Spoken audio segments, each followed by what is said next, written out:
Hey everyone, it's Brandon from the Young Investors Podcast. Myself and Hamish are excited to bring you your weekly rundown of the latest business and investing news from around the world. A quick reminder before we get started that any advice provided by myself is general and does not consider your financial situation, needs, or objectives, so consider whether it's right for you. Brandon Kolk is authorised to provide general financial product advice in Australia and is authorised representative 1305795 of Guideway Financial Services Proprietary Limited, AFSL 420367. Please see the description box for my financial services guide.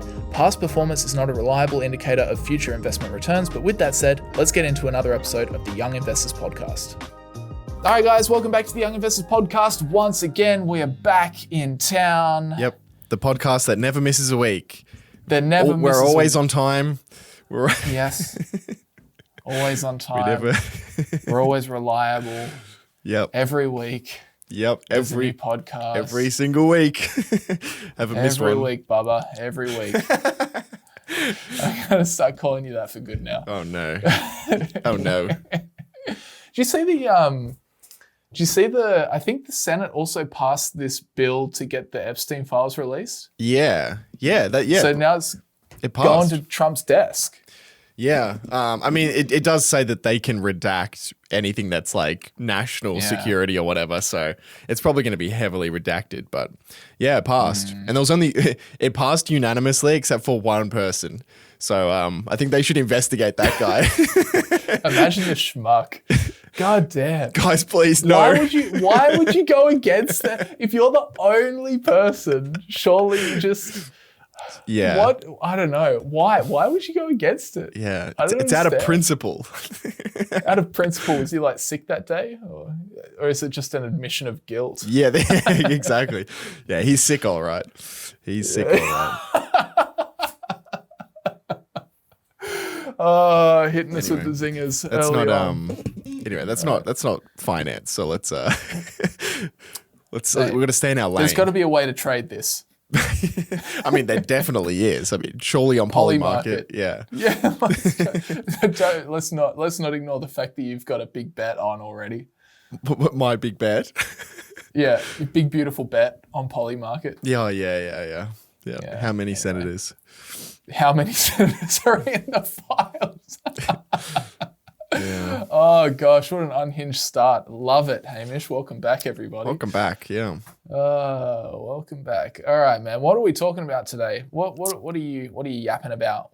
I'm going to talk about Michael Burry. Michael Burry's back on Twitter, and I'm taking full credit for this, by the way. Him being back on Twitter is kind of old news because he came back on the 30th, but he has been tweeting a lot over the past, particularly the past week, and particularly the past day. I mean, I keep checking my phone. I kept writing this up, and I keep checking my phone, and every 30 minutes, he has been tweeting. Really? So yeah, I haven't even seen this. He's been writing a lot, and yeah, I'm taking full credit for summoning him back to Twitter because I was on a 2-year break from Twitter and I tweeted for the first time on the 29th, and 45 hours later, or 35 hours later or something, he's back. So yeah, I summoned him. Wow, he has been going on a bit of a tweet storm. 56 minutes ago, 1 hour ago. I haven't read all of the very new ones, but they're all kind of along the same theme. So I'll talk about the theme of what he's effectively been saying, and a bunch of other huge announcements that have obviously we're aware of that he's made recently. So I'll talk through all of that. Yeah, and then after that, I will talk through Berkshire, Warren Buffett himself, buying into one of the Magnificent Seven companies, which was not on my 2025 bingo card, but alas, here we are. And I don't know if you saw this. In the last couple, maybe like a week ago, Valve, the makers of Steam, they have come out with a new Xbox-like competitor console. So I want to talk through a little bit about that because I find it quite interesting. I'm a bit of a gamer nerd, so I love geeking out on this sort of stuff. But I actually think it's very cunning timing for Valve. So we'll talk about that a little bit later. But with that said, Hamish, shall we get started? Yeah, so today's episode is brought to you by Seeking Alpha, your one-stop shop for stock analysis, market data, and news. Access expert analysis and news for thousands of stocks. View buy, hold, and sell ratings from members, Wall Street analysts, and Seeking Alpha's own algorithm. Screen for stocks using a variety of fundamental and technical analysis metrics. Access 10 years of financial data and company filings, and manage your portfolio by tracking your investments with price alerts, so you never miss a buying opportunity again. Click the link in the episode description to try Seeking Alpha free for 7 days. And for a limited time, you can get $30 off your first year. Can we do the Burry stuff first? I'm quite interested Yes. in what you've found. Because even I know he's been back on Twitter and that kind of thing, but I haven't really gone into the most recent stuff. I haven't even seen it. So I'm keen to hear your take on it. Yeah, so there's a lot. I mean, he's been, I woke up this morning and I think there was like another 10 tweets there or something. So he's been...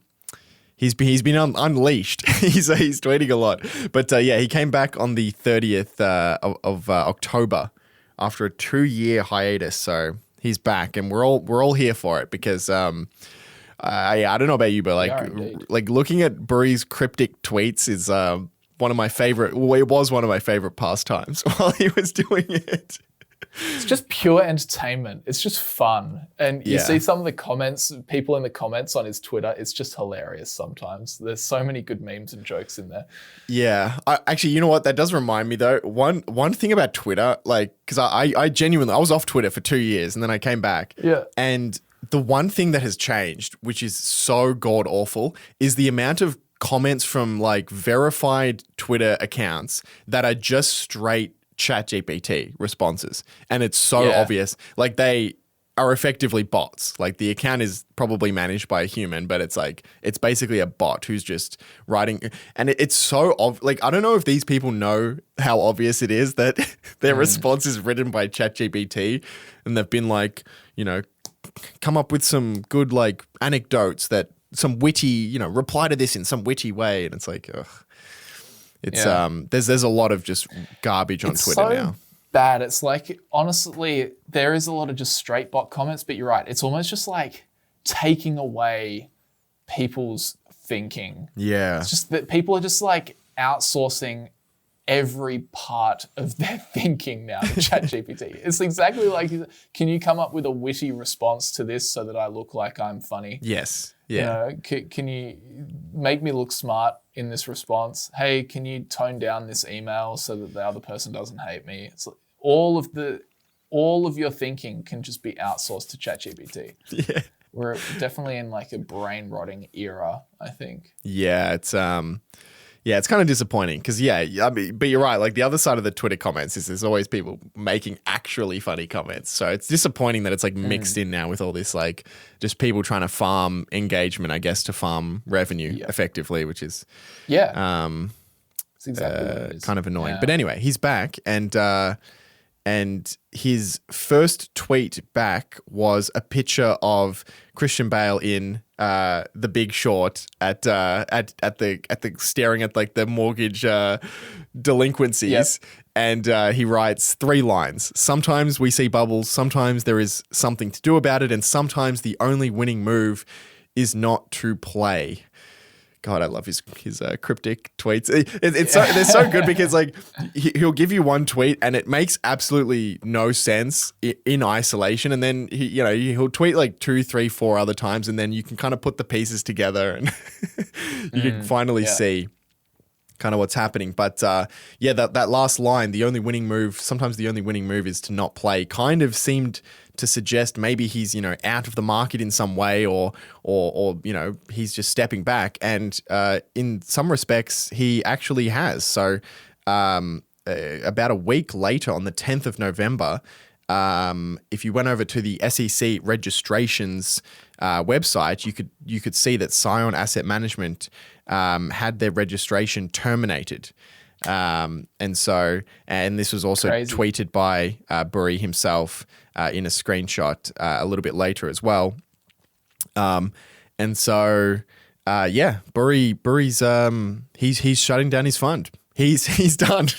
How insane is that, man? Yeah. He's peacing out. He's taking his money and running. Yeah, pretty crazy. And then I think maybe a day later or something like that, the actual letter to the clients that he wrote was leaked.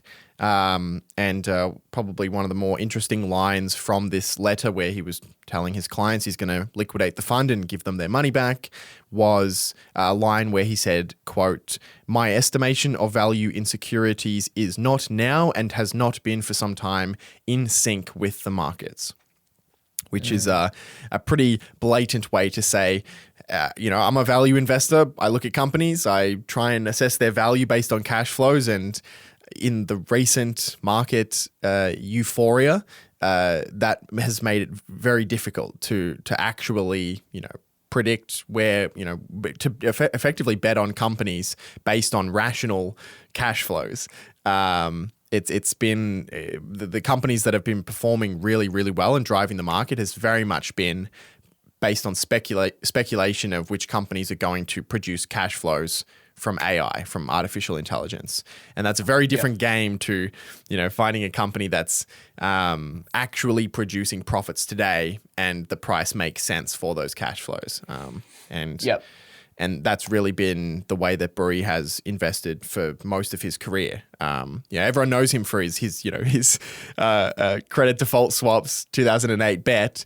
But if you look at his letters from the early 2000s, it's very much just classic deep value investing, looking at beaten down companies and taking a contrarian kind of position that this beaten down company will turn around, and because they're producing lots of cash flows, those cash flows will eventually make the investment do well. And so, pretty crazy. I think he started the fund in 1999 or the year 2000, or I think something like that. It's right around the .com bubble was when he started, and 25 years later, he's shutting it down. Who would have thought? Hey, who would have thought? So this is like either the last or the second last 13F filing that we'll get from Scion. How sad's that? Yeah, true. God damn it. Yeah, I guess. Hamish, what are we going to make YouTube videos about? What am I going to make YouTube videos about? Well, it's actually funny because, right around the time he's tweeting this, that Scion's shutting down, he changed his Twitter bio to, Burry Unchained. Or no, sorry, it was Cassandra Unchained, which Cassandra was his previous Twitter name, and he changed it to Cassandra Unchained, with some question marks after it. And then he had he put a date on there, which was the 25th of November. And so he was kind of hinting at something's happening, now I'm able to, I guess, maybe speak my mind or something like that, right? And I don't think it's entirely exactly clear what all of that means, but my interpretation of it is that he's no longer investing for clients. He's still obviously going to be investing his own money. And we're also going to be hearing from Burry in a full interview with Michael Lewis sometime next week. I think it'll actually come out on the 25th. So I think that's possibly what he was alluding to. So even though we won't get the 13F filings from Burry, I think we're going to get a lot more of him just telling us what he's doing, which, in some ways is kind of better because even to take the latest 13F filing, right? We got to see that he had placed some put option bets against Palantir and NVIDIA, two of them probably two companies that have been at the heights of the speculation at the moment. And we got to see that he had placed some bets against those companies, but we didn't really get to see any of the details about how much money he put up to bet on those companies, what are the strike prices, and how long are those bets. But fortunately, he actually just revealed all of that information in a tweet, so we actually got more information about those bets just directly from him, kind of revealing those trades, which was kind of interesting. So on those bets particularly, he revealed that he has 50,000 contracts of Palantir put options with a strike price of $50 a share. And I think the current stock price for Palantir is about $165. So these are bets that the price of Palantir is going to drop a lot, 70+% before 2027. And in total, there was about a $10 million bet. And so, although I imagine that with the strike, with the expiry in 2027, I'm not super well versed in options, but I imagine the idea here is that he's not necessarily looking to hold until maturity. He's just looking for maybe a short-term decline in the share price, which would increase the value of his put options. Yeah, exactly right. So yeah, if there was like a 30% drop in Palantir, even if it wasn't even if the stock didn't go all the way down to 50, the value of his contracts would increase pretty substantially. So, but yeah, giving it the buying options with the expiry so far out gives him kind of some breathing room. Gives him flexibility. Yeah, for Palantir to come down, which I think Palantir is trading at like 400 price to earnings ratio or something. Yeah. Like it's one of the most egregiously overvalued companies I've ever seen. Because, if a company has a 50 PE, it's like, okay, that's pretty high, but it's in the ballpark of possible that a company could grow it 30, 40% a year for a decade and, justify that price to earnings ratio. But a PE of 400 is just unjustifiable. It's a $400 billion market cap at the moment. And yeah, you're right. The PE ratio as of today, 387. Crazy. It has come down 17% in the last few weeks, which is interesting. Yeah, it's been coming down basically since Burry announced this bet. So, yeah, it's... You've heard of the Buffett effect. Well, yeah. Now we got the Burry effect. The Big Short effect, yeah. The Big Short effect. Crazy. It's just one of those companies where it's just... I mean, they're doing well, but it's like, how well, Far out. Yeah. 400 is the PE. It's kind of like when I look at Tesla, I kind of feel the same way. Their PE is 270, and you just look at that, and I mean, I don't really make a call on whether stocks are going to crash or whatever, but you just look at the kind of rational value investing way to look at that. When you're seeing a PE multiple in the hundreds, it's like there's like no margin for error. Investors expect flawless execution. And they expect, because it's such a high price versus the earnings, they expect the earnings to increase dramatically. So it's not even like a situation where you're like buying it now, and if the earnings increase, then that's really good and the stock price will likely go up. It's like, no, the stock price has already gone up, and now investors are like, now you must increase your earnings. Yeah. And that always just makes me feel a little bit sketchy, because they might increase their earnings, but if they do, then it's just like break even, That's like, okay, they did what they were expected to do, which is grow earnings like crazy. But then it's like the downside of that is that if they don't, then you're screwed. Yeah. Because there's no way if a company fails to lift their earnings in line with what the market anticipates, the market's not gonna, they're not gonna be like, that's okay. You'll get there one day. We forgive you. Yeah, it's gonna be like, nope. Yep. That's it. They'll re-rate the stock. The price will crash. Yeah. That's not a good place to be. No. Well, so take Palantir. So 400 price to earnings ratio, right? Eventually that's going to collapse to market historical normals. Let's say like a 20 PE. Let's just say super long term out. You want to say 10, 15, 20 years, whatever. 20 PE. For them to just maintain the current stock price, the profits would have to go from $1 billion a year to $20 billion a year. The company doesn't even make $20 billion in revenue a year.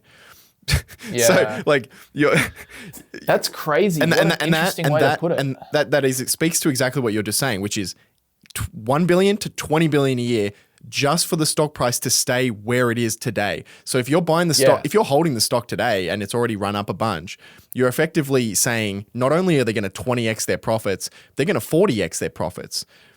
Yeah. Or something even more egregious than that. Like even a 40x would be a double, like a double over 10 years or something in your it'd be a 15% return or something, or like a 7% return. Yeah. Like for a 40x in earnings, like you have to have some inside information about what government contracts that they're cooking up in order to be making that bet. Because you're right, the risk reward is just so asymmetrically bad. It doesn't mean it's not going to happen. Obviously, neither of us know. Like I don't know. I never even looked at the company, but I can look at what has to happen for it to be such a small return, and that just looks crazy, even from someone who knows very little about the company. And this is I guess to balance it out, we're definitely not making any predictions of what will happen, but this is what we're kind of saying about Nvidia a few years ago. Now they are in an interesting situation, because their price really ran ahead of earnings, but then they actually were able to grow their earnings to fill that gap. So they had a PE ratio in the hundreds as well, and now that PE ratio, it's still high, but it's coming down. It's down to 53, and the reason for that is because they've been able to grow the earnings. They've been able to grow the denominator. So it's not to say that it can't happen. Like, we're not making any sort of predictions, but as Hamish is saying, it's like shows you what is expected, and the risk reward ratio, it's so speculative, man. It's so speculative to get into it, to start messing around there. That's why value investors just sit these things out. They just don't even touch it, because at the same time, there's so many instances of value investors getting burnt by trying to short these stocks because they're just so cultish that the prices just don't go down reliably. Because you look at this, if you just looked at this and you took the name tags off and you asked any rational investor, what should you do? They would all say, oh, you should short this for sure. Like, you should bet heavily. And if you it probably would be that you should heavily bet against this stock. But then, of course, we live in 2025. Where the market is a casino. And it's kind of interesting, because then when companies and the stock prices are in these very precarious situations, it really does become a quarterly earnings game. Every single quarter, everyone is hyper focused on what the earnings figure is. If there's a slight miss in earnings, it's going to be a disaster for the company, whether it's Nvidia or Palantir or whatever it is. And that actually speaks to the other thing that Burry has been tweeting a lot about in this idea of there being potentially an AI bubble, which is from all of this, I guess, pressure from companies like Nvidia to be hitting, these earnings figures. He believes, and has been making an argument through a lot of tweets, that a lot of these hyperscaler, companies, these AI infrastructure providers, and even some of these tech companies like Meta, he believes a lot of them have been understating depreciation expenses by estimating that the chips that they're buying have a longer life cycle than is realistic, which is allowing them to report profits that are bigger than what is actually realistic, right? So, when Nvidia is reporting, or when Meta, for example, is reporting their earnings, one of the expenses that they'll have is depreciation. It's kind of this accounting write down of the value of their chips. And it's kind of a little subjective. It's not entirely subjective. There's obviously rules, and it has to be audited, but they can decide how many years they believe those chips will last before they actually have to spend more cash to replace them. And Burry thinks that they're kind of stretching out the life cycle of these chips, which makes their earnings look good in the short term, but eventually, when the chips don't last that long and they have to spend more of their actual cash on replacing those chips, it will come back to bite them, and which is another thing that a lot of companies did during the .com bubble, at the kind of the end of the .com bubble. But One of the tweets that he wrote in regards to this was, quote, understating depreciation by extending the useful life of assets artificially boosts earnings, one of the more common frauds of the modern era. He went on to say, massively ramping capex through purchase of NVIDIA chips/servers on a 2 to 3 year product cycle should not result in the extension of useful life of compute equipment, yet this is exactly what all of the hyperscalers have done. And effectively, he even went on to give some specific numbers. He estimated that from 2026 through to 2028, that based on these kind of accounting maneuvers, that these companies have been will understate depreciation by $176 billion. Or in other words, he believes over that period, so 2026 to 2028, they'll overstate their profits by $176 billion, which on top of the idea that these companies are priced very highly compared to profits, he also believes that the profit figures are inflated, even in that situation, which is obviously not good. And so, and yeah, he's been tweeting a lot about this.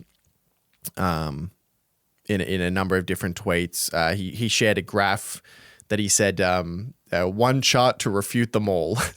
And it's basically a chart comparing, it's kind of a complicated chart to describe over a podcast, but it's basically the capital expenditures minus depreciation divided by the GDP of the US. And so the capital expenditures is the actual cash that companies spend on chips. The depreciation is how much they're saying it's costing them per year in chips, effectively, like on paper in accounting terms. Yeah. And so the difference between those two is like how much they're lying, basically. Yeah, it's like how much are they actually spending versus how much are they saying that it's kind of costing them on a year-by-year basis. And then comparing that to the GDP. So like it's, the way I would kind of summarize it, maybe this isn't quite accurate, but I would say it's Burry's chart for saying how much fraud is in the economy of the United States in regards to this kind of depreciation and AI chip stuff.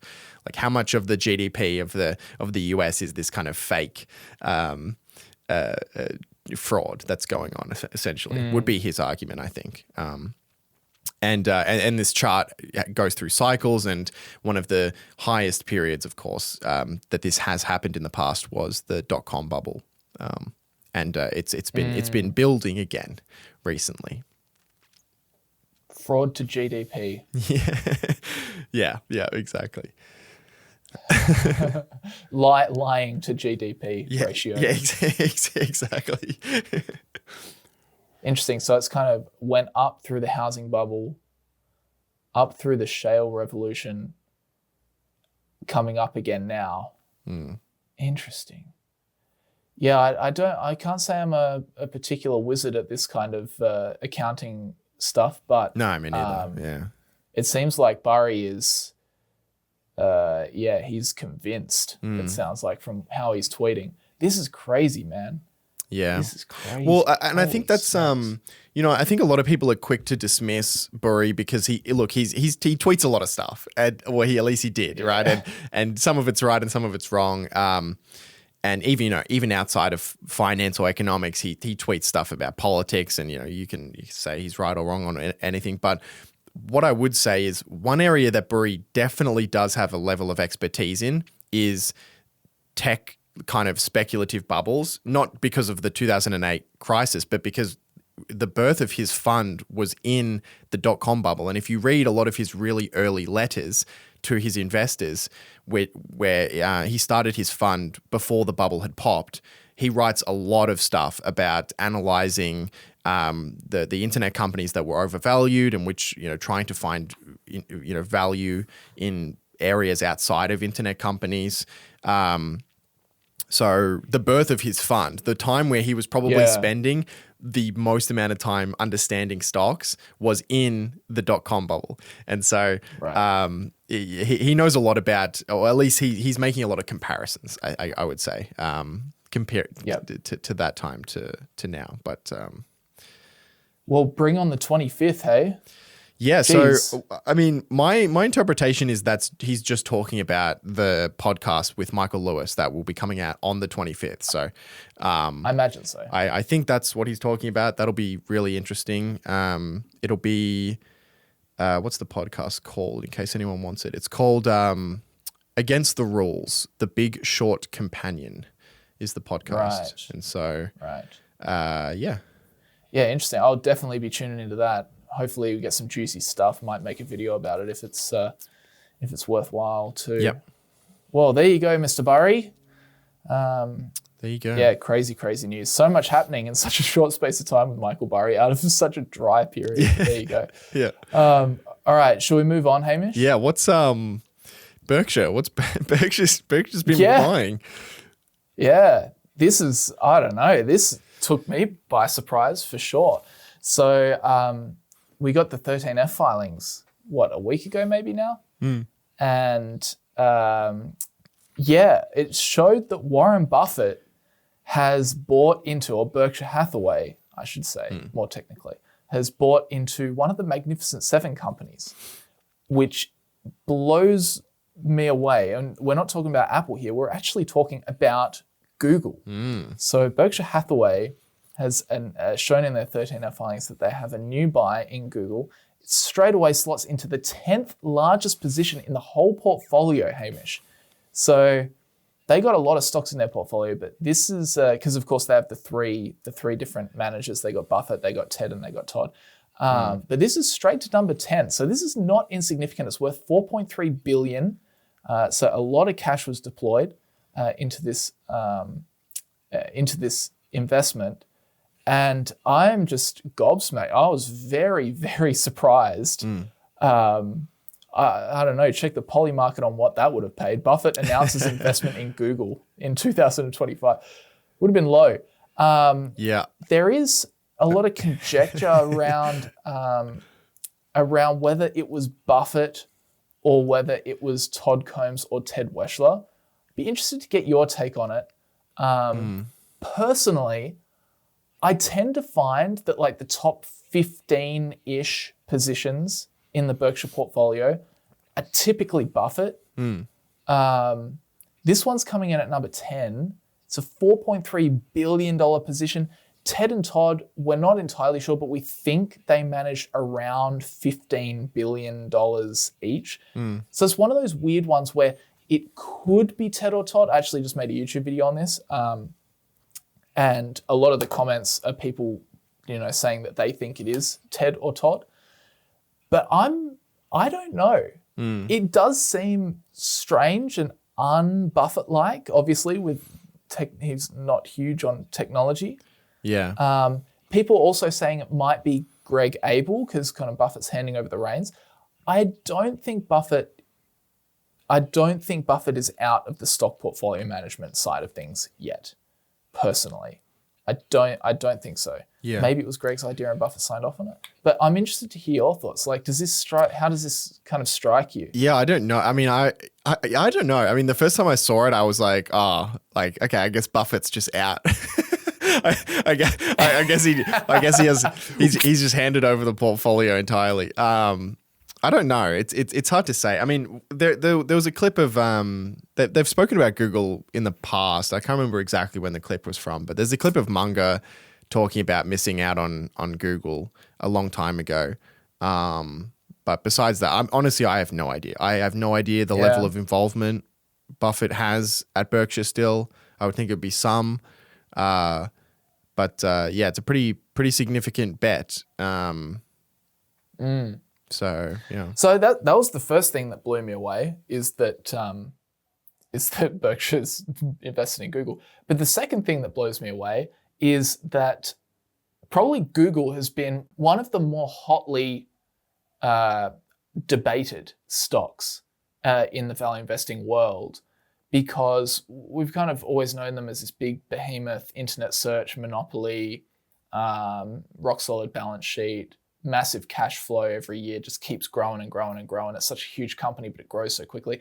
But now we've really had the narrative over the past few years that ChatGPT and LLMs are here to disrupt search. And of course, we know that Google needs people to click on links to generate their search revenue. Yep. So there's a lot of fierce debate as to whether Google's moat is starting to be eroded in internet search. And I can see both sides. But I wanted to just do this analysis that I did for my video, just based on the idea that maybe it was Buffett that bought this stock. And so I went into the financials, and I think you can kind of, at least from the numbers, dispel this argument that Google is currently losing their moat. So I looked it up. In 2022, so the year that ChatGPT came out, Google's revenue was $283 billion. Trailing 12 months, they've done $385 billion in revenue. So over the last few years, they have seen exceptional company-wide revenue growth. But the interesting thing is that over that time that they've been growing their revenue very healthily, their operating margin has risen from 26% to 32%. Now, that's, in my view, that's a very strong sign that a company has a moat or that the moat is improving. Because I feel like normally you get one or the other. You can kind of spur on your sales, or that you can artificially like boost a company's sales, but normally that comes with a reduction in margin. Like you kind of pull some levers or do some sales or whatever, and you can get more revenue, but it comes at the expense of margin. You make less, or you keep less, I should say. Or on the other hand, you can do things like cut costs, and you can improve your margin. You can, raise prices, but normally that equates to a slowdown in sales. So it's like this kind of weird trade-off. So it's a very strong moat signal, at least in my book, when a company can really grow their revenue at the same time as they're improving their margins. That to me shows that they have some sort of pricing power, something close to it. And that's exactly what Google has shown, even in the last few years where ChatGPT has really exploded it onto the scene in search. So you could make an argument from a numbers point of view that I think that that Google is definitely retaining its moat. So I don't know, if I had to say, let's say it is Buffett making this investment, what would his thinking be? My guess would be that he sees that the moat is not really being eroded in the financials.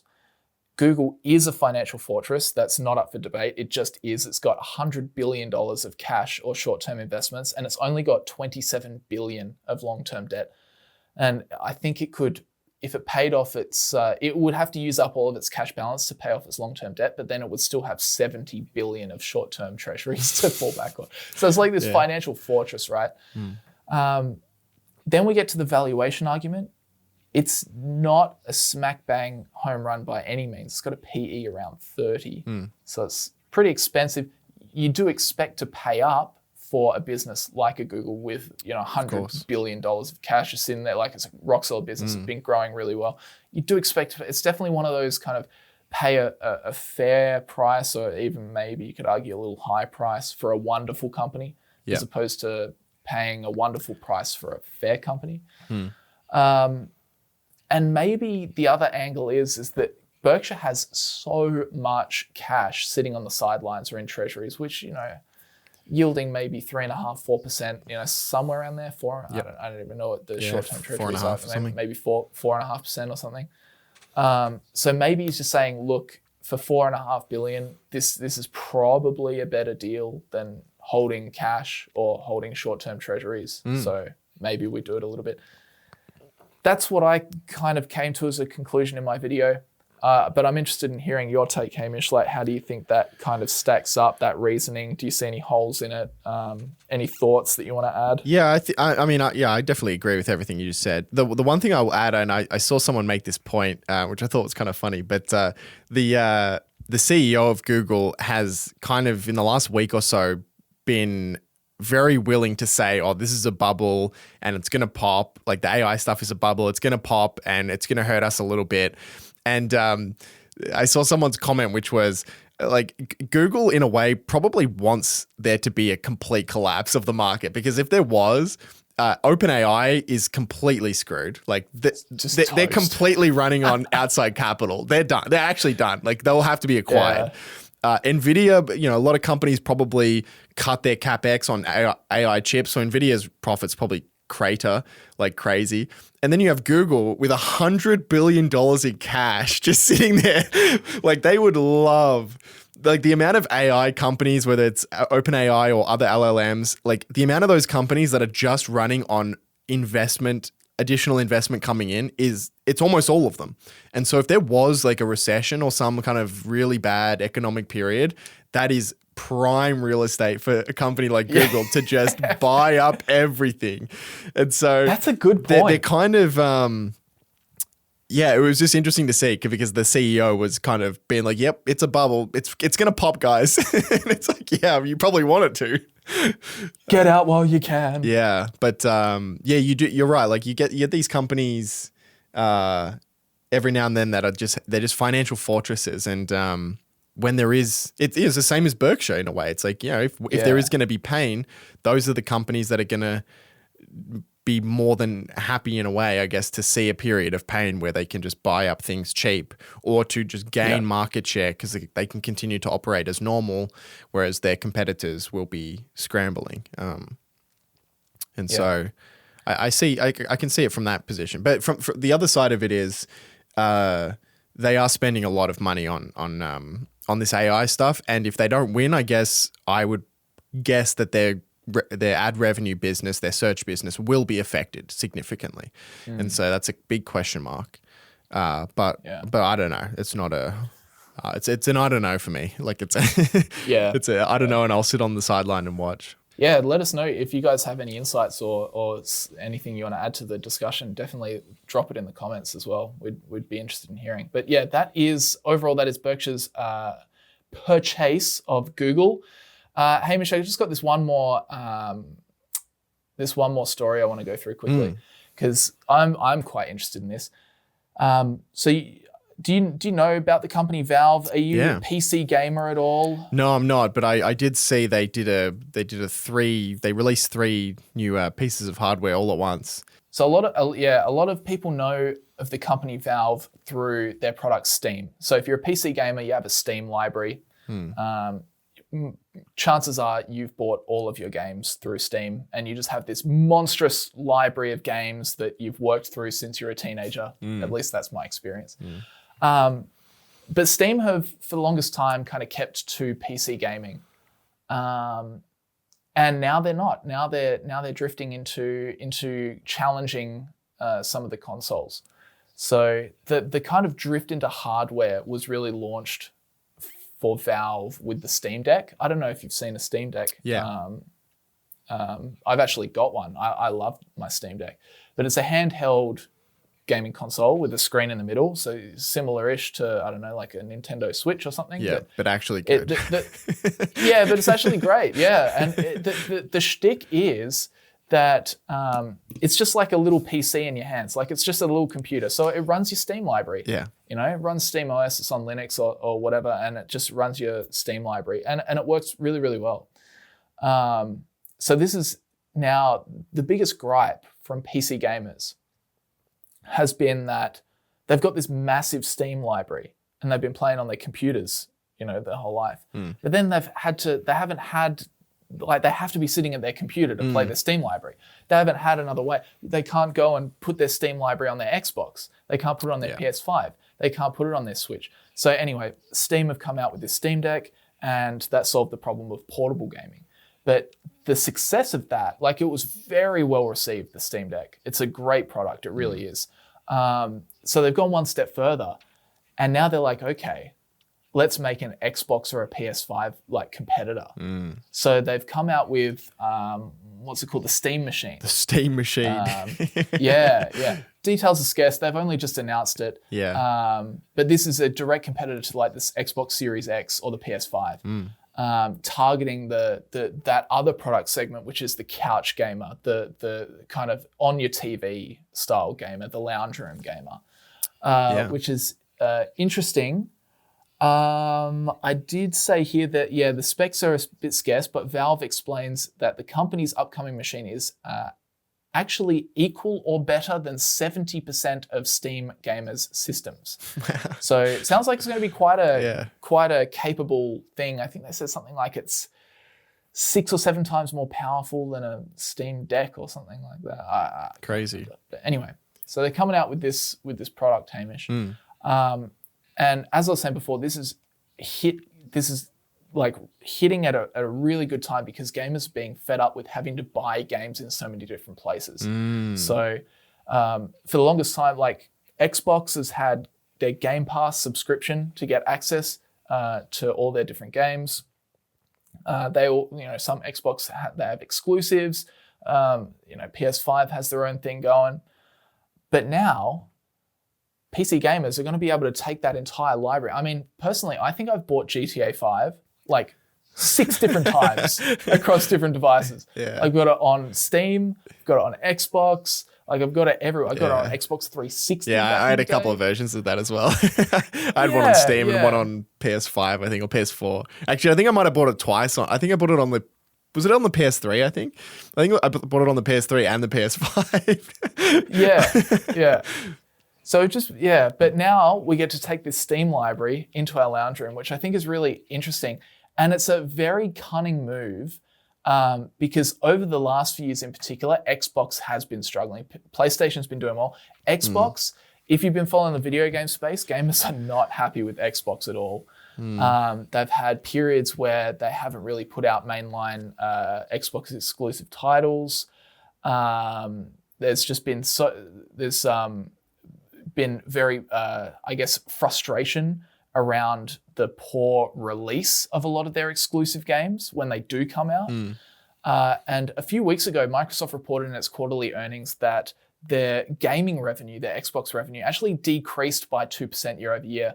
The company attributed the decline to nearly a 30% drop in Xbox hardware sales. Jeez. Yeah, so people are just not buying Xboxes. But they still have this kind of moat in Game Pass, which is this subscription service, this Netflix for video games, right? But then what they do is they go up and they jack the price of Game Pass like you would not believe. Even to a point where I was paying, anecdotally, I was paying for Game Pass and I couldn't hack the price increases for the amount that I was using it. So I cancelled. Yeah. So you got this wave of people on Xbox that are not buying Xbox anymore. They're cancelling their Game Pass. And then at the same time, Steam's like, hey guys, you remember that massive Steam library you have of games? Well, I've got a deal for you.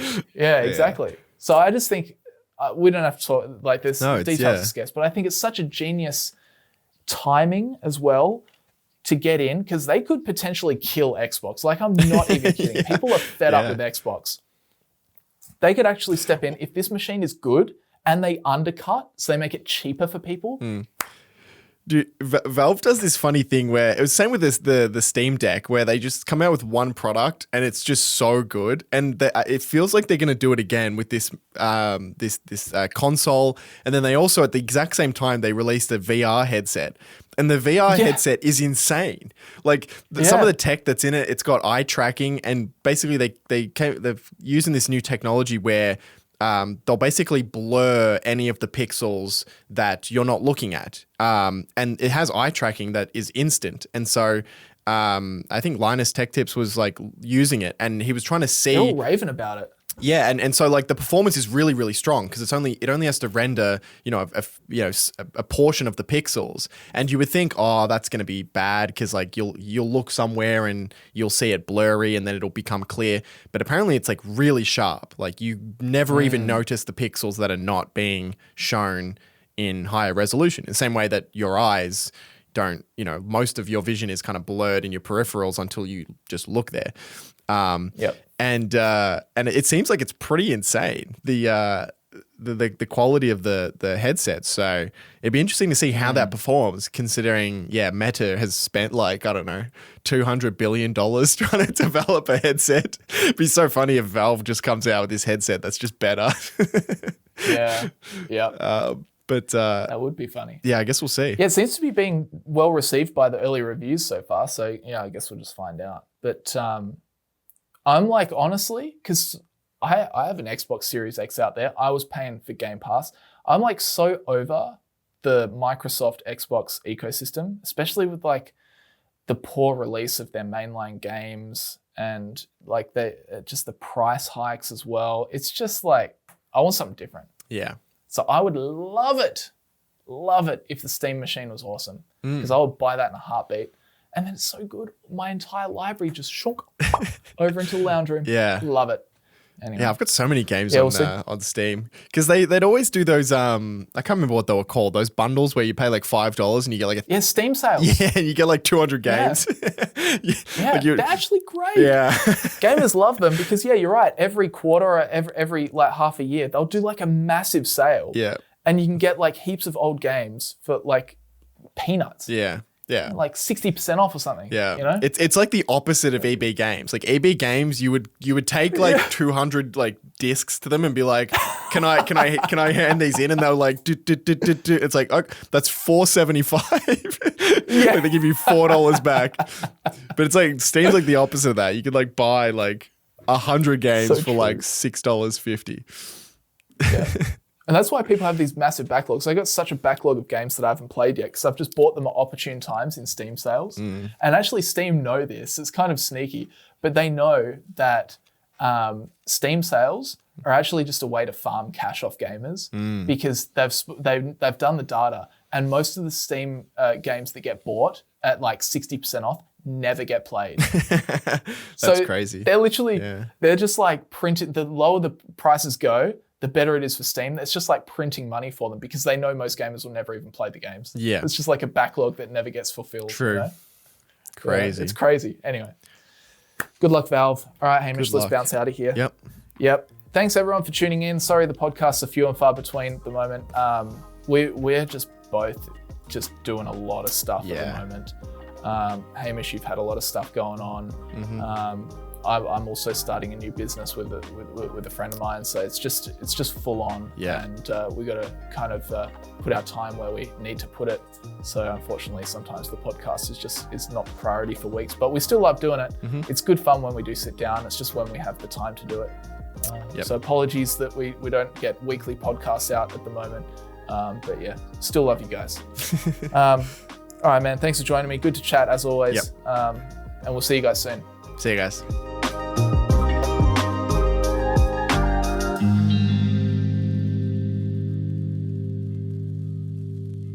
Mm-hmm.